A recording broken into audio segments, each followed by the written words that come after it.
Good morning. It is 11:17 a.m. on Sunday, March 19th, 2017.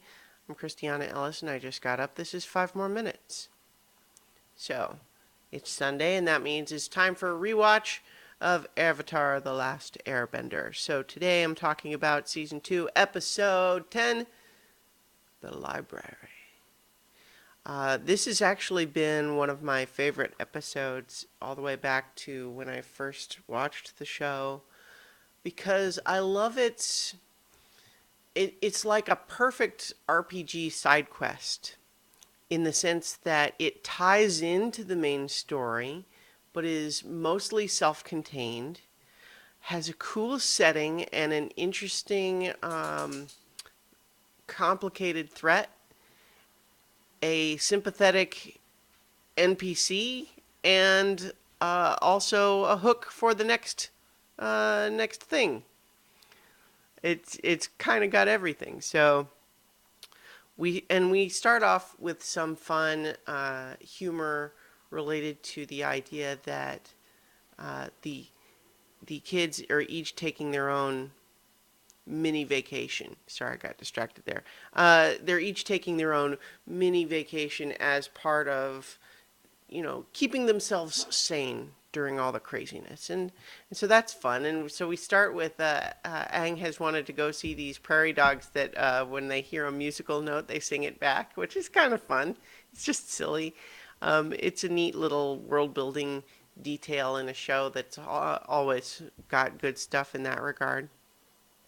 And we have, just a little bit of a mini argument with Sokka that allows two things in the storytelling. One is to explain to us what they are doing and why they feel the need for these mini vacations and so on, and yet also to establish what is going to be the driving conflict for the episode, namely the need for intelligence about the Fire Nation and of having a plan for what they're going to do. Because sure, Avatar, Aang as the Avatar is going to learn the four elements, but then what? And Sokka, the tactician here, is interested in that. So establishing what their current activity is, plus what he is likely to want for the episode, all in the context of a conversation that it seems plausible the kids would have. Great stuff. So we start with the prairie dogs, and then Katara's choice is to go to this oasis, and it's another bit of fun world building detail. That first of all, the idea that there's an ice spring in the middle of a desert is kind of a cool idea, but also the detail that it's kind of been abused, like a natural resource has been turned into a tourist destination, and it's ruining the spring in the years since Aang has been there. And again, this is just great setting detail and world building that doesn't connect directly to anything, but it's kind of that's just the way it is, and it makes the world building rich, which is one of the joys of this show. And in fact, just the idea that we can see that the spring is very depleted. There's a lot less ice remaining there. The whole thing has kind of become a rundown sort of situation. But we see that they've got these ice bowls that they make fruity drinks in, and we can get the idea that it's like, yeah, well, I guess we understand how that could happen. But there's also not a lot of judgment from the kids, like there's no snobbery of, looking down on these people and saying, oh, look what they're doing. They're ruining the beauty of their spring. Like, there's maybe, we're able to make our own conclusions there, but there's also kind of just a pragmatism of realizing, like, these people live here. They have to make a living. What is it that they're trying to do? And, to not necessarily come in from the outside without knowing all of the history and judging people, there's an acknowledgement of complexity just in the kids not drawing a too easy, too simple judgment. But in the meantime, we also have something where Okay, I'm trying to say this in a complex way, and it's probably unnecessary. We have something happen that is a cliche and yet subverted because it's different. We see Aang, oops, accidentally bump into a guy at this sort of, sketchy bar and spill his drink, which is a classic setup for, uh-oh, the guy's going to be really mad, and now what's going to happen? They're going to get in a fight or something. But no, it's a researcher who's actually really good humored and accepts their apology immediately and turns out to have helpful information for them. Yay!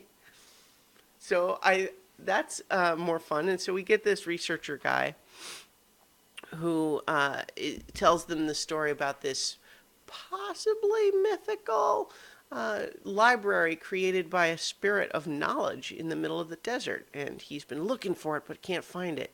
And the kids are thinking, oh, well, probably be easier to look for something in the middle of the desert if you have a flying bison.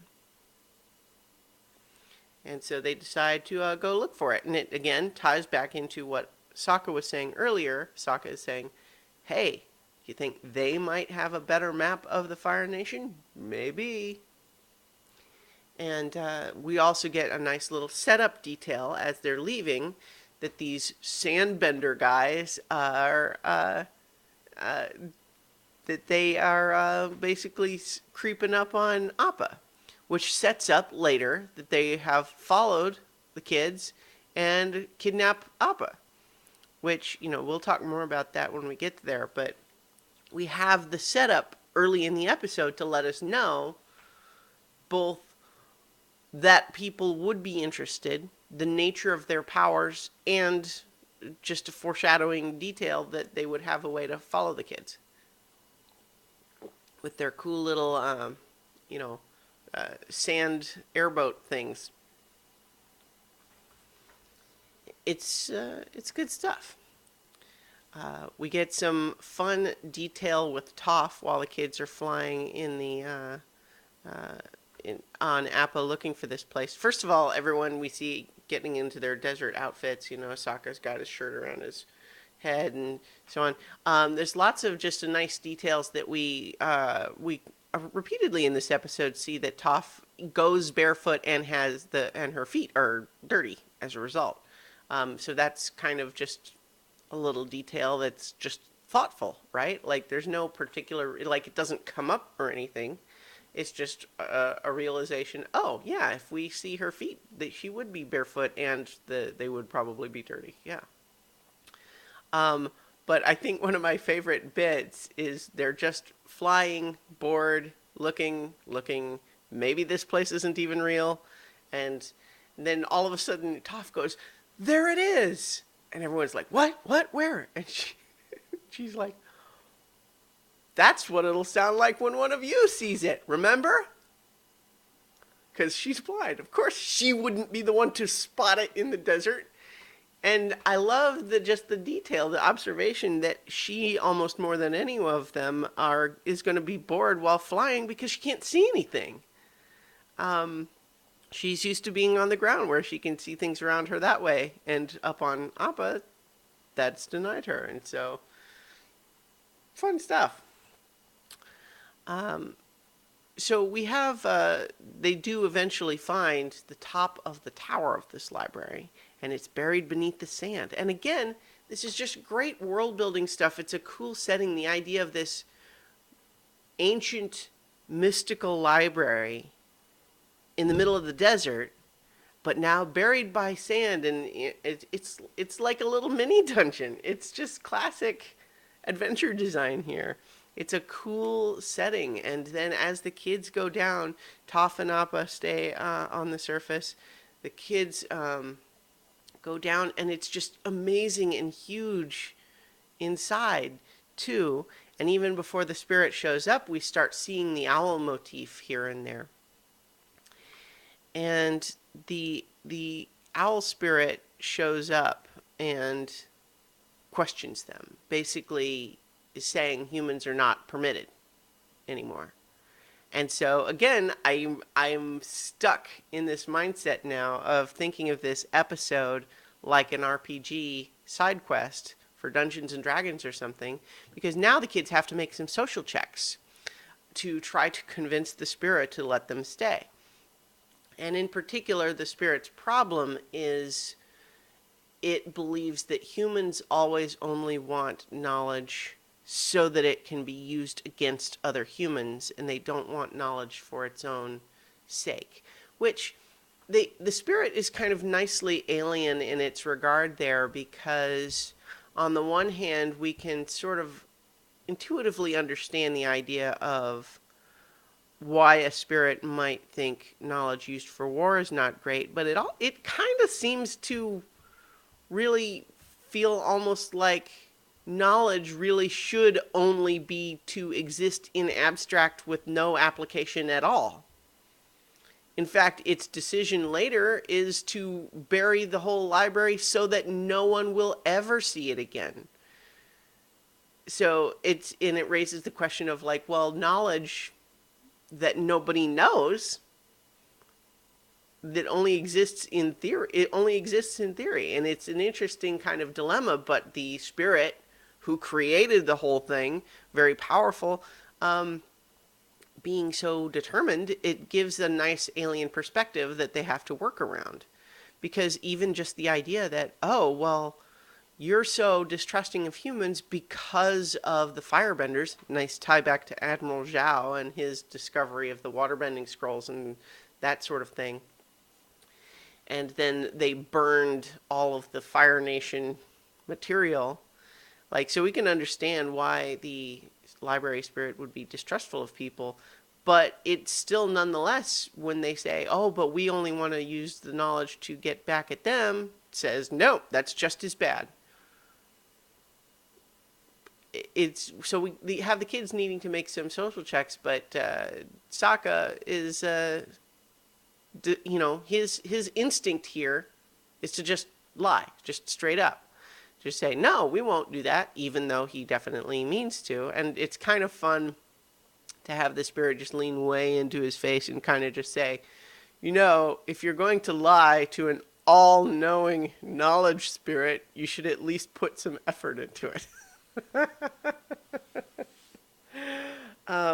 But, with the other kids there, and in particular, this researcher they brought with them, who really does seem to be more in line with what the spirit thinks is appropriate, it is willing to let them look. So we get fun details of just like the foxes being the librarians, and yet still also kind of animal-like, not just visually, but also wanting treats for fetching books and so on. They're looking around, and we're definitely given the setup early on that Sokka's mercenary approach to what they're looking for is likely to be what causes the trouble here. And we're definitely seeing that. Him taking books and putting them in his bag rather than reading them in that spot, lifting up a pane of glass to take an old worn scroll piece. But at the same time, his approach, being very driven, looking for specific useful knowledge, does lead them to this planetarium where they find it's a calendar that tells them when eclipses happen. And so they found an ancient scroll that says this was the darkest day in the Fire Nation history, and they find out a day where there was a solar eclipse. And then, of course, as they're discussing, well, what if there was another day where there would be a solar eclipse? But that's when the library spirit hears them. And it's just great stuff, because now the social part of the adventure has passed, and it's time for combat and stealth checks, where they try to escape the library. They have to, so we have everyone trying to escape. The spirit is trying to make the library sink all the way beneath the sand. But now we have Toph using her earthbending to try to keep it from sinking completely. But now, oh no, the sandbenders are stealing Appa. It's a little bit of a fudge, I think, that Appa was kind of taken so easily, because it seems in principle like he could just fly away and not be that in danger. But we can understand, too, that perhaps Appa wouldn't want to leave while Aang is still there, and so his hesitation was what allowed them to capture him. But so Toph being in this horrible dilemma of, I've got to try to keep the library from sinking all the way so my friends can get out, but they're also taking Appa behind me, and she tries to go back and forth, but she just can't. She can't do both. And so she makes her decision, but tears up, knowing that she's had to do so. And in the meantime, the kids are trying to escape, and Sokka and Aang kind of touch base and just say, look, we know this is super dangerous, but we need that information. So let's go back in and try to avoid this library spirit and find out anyway. And in the meantime, the library spirit, of course, is chasing everybody all over, and its neck has extended way out supernaturally long, and this, so it already looks more alien and scary, and it's swooping around, and the researcher and Katara are trying to sneak around to avoid it. We discover, Aang and Sokka, that there will be a solar eclipse before Sozin's comet arrives. So, we had a deadline before, which was we got to stop him before the comet, but we had no idea how. Now, at least, we have a pretty good idea of when would be the best time to strike if you can do it by then. So, critical information gained. And now we can try to escape.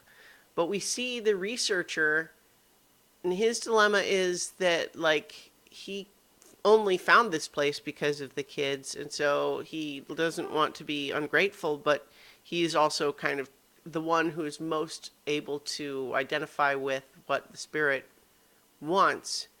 And yet we see that the spirit has perhaps been driven mad by isolation or something. Or perhaps it's just got, like I said, this very alien worldview that is hard for humans to process. And I think that's good world building, is that it's not a human. It shouldn't think like a human thinks. And that's cool. And so the researcher, though, initially makes his appeal, like, don't sink the library. But we see that the spirit's not listening to him. But then eventually he decides he's going to stay. And he is going to, even though he knows it means essentially being buried alive in this library, he would rather stay and just read than to leave all of that knowledge behind, knowing that it's lost. It's kind of cool. And it's an interesting, bittersweet fate for this, one-shot NPC guest star. In the meantime, the kids do escape, thankfully, only to discover, as they make it out in the nick of time, Toph finally lets the library sink beneath the sand, only to discover Appa's been taken. So this episode is just this, like I said, is this perfectly contained little side quest where the entire, the basic structure of it, we got a beginning, discovering the library's existence. We've got a middle, searching for the library and then for the information within it. And we've got an end, which is escaping from the spirit, and then the library sinks beneath the sand, but the kids have gained crucial information, the treasure, so to speak. And it works, but it's tied into the main story. So even though it's like a side story, it's tied in because it gives us crucial information towards the main quest. And it's also got this hook in it where we set up that these sandbenders are stealing Appa, which we know is going to, in addition to just the practical concerns of now they're stuck in the desert without a flying bison, but also Aang is, going to be nonplussed.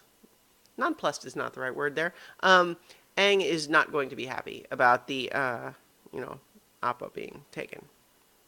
So it has a connection to the next thing, so that the story just keeps on plugging. It's great stuff. It's a great episode.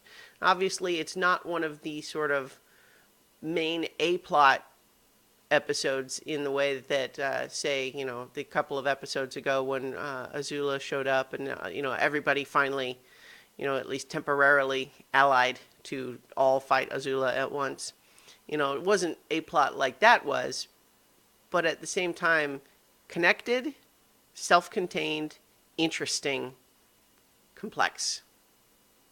It's great stuff. So, I'll be back next week to talk about the next episode, and let's try to see what can be done about Appa being taken, right? And I'll talk to you guys tomorrow for 5 more minutes.